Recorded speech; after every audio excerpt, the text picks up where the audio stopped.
Hello, everybody. My name is Julia, and I'm going to be your digital teacher for the next 10 lessons on the executive branch of the American government. So, I know who you are. You are students who are either reviewing for a test or being told to watch these videos to replace some lecturing because you are in school online. And I also know that you don't want to be sitting here for an hour watching lectures every day. You definitely don't want to be hearing from me a ton, and you also don't want a ton of busy work. So here's my commitment to you. I'm going to deliver you 10 lessons all about the executive branch of the American government, and they are all going to be 10 minutes or less. Any assignments that are attached to them, I'm going to hope that you find them meaningful, that you find them helpful, and they help you grow in some way. I also hope that you find them entertaining just because I have tried to engage some different resources, some different tech tools to boost your learning rather than just have you be reading and writing and listening to me all the time. So, that is my commitment to you because I understand exactly how you are feeling. So, why don't we just jump into it? Today, we're introducing the executive branch of the American government. All of my sources, by the way, come from a website called iCivics. You can find all of their resources from the QR code on the screen. It's a fantastic website. This is primarily for your teachers. You'll find my lesson plans there. You'll find my notes, student handouts, worksheets, so on and so forth. It's all there. So the credit does go to them. So let's get started.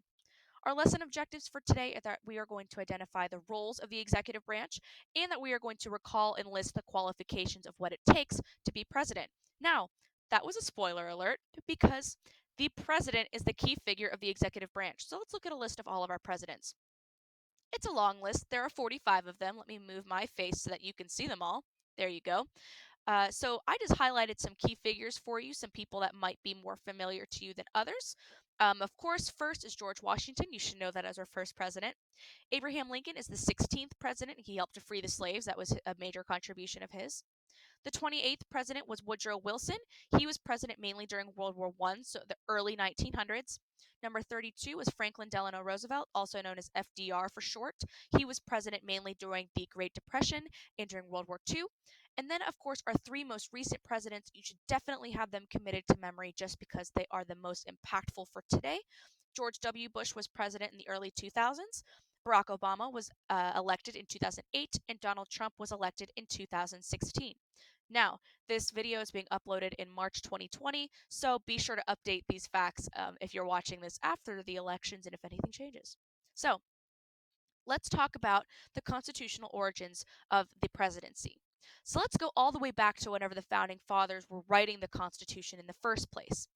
Their only frame of reference for the government was their monarchy. King George II over in England was kind of the worst. He taxed them like crazy. He also gave them absolutely no representation in government. So they had no say over anything that they did, but they had to follow all the laws of England. That's awful. So, whenever the founding fathers were writing the Constitution, they wanted to avoid that as much as possible.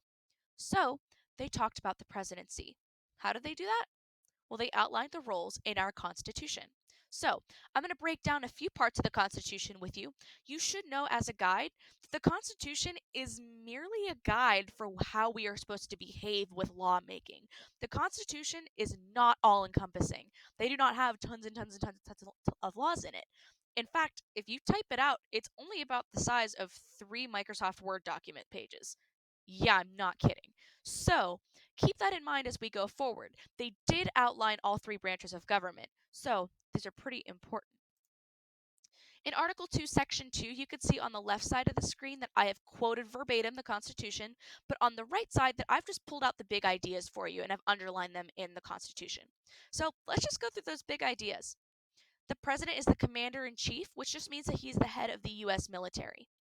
He also gets his advice from a cabinet, which is a group of advisors that he nominates. And then he or she can also pardon someone for a crime. Now, these terms might be unfamiliar to you for right now, and this is also spanning a lot of information. That's okay. We're going to go way more in depth over the course of our next 10 lessons. This is just an overview of what to expect. Next, of course, we have that the president can make treaties or written agreements with other countries. And then, of course, he or she can nominate and appoint some government positions like ambassadors or Supreme Court justices. And then, of course, we have that the president will update Congress with the State of the Union.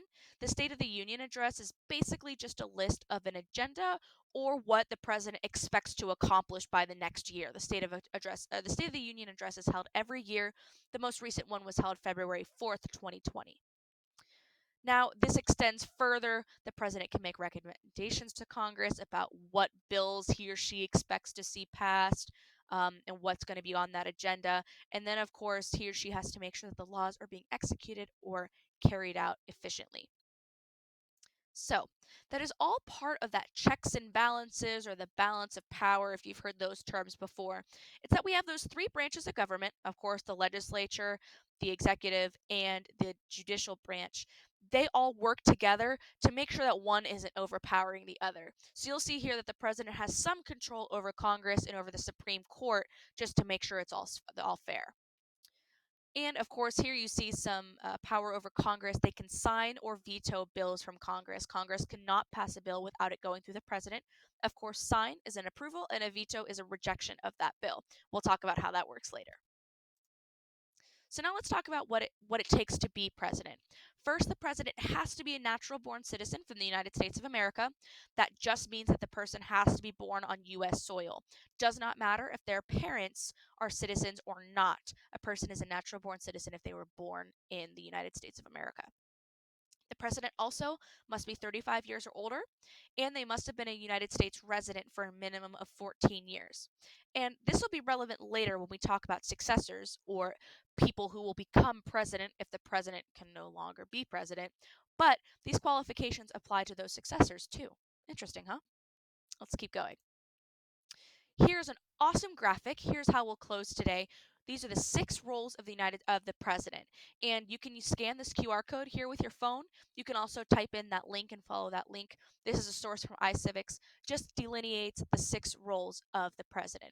We've already talked about them a little bit, but of course there's the head of the state or the head of the government, the commander in chief or the head of the army, the chief executive, as if he is the boss of the executive branch, the agenda setter, the person who delineates everything that he or she wants to be done as president, the person who keeps the economy in check, and the chief of his or her political party, meaning whether they're Democrat, Republican, or independent, or whatever they may be.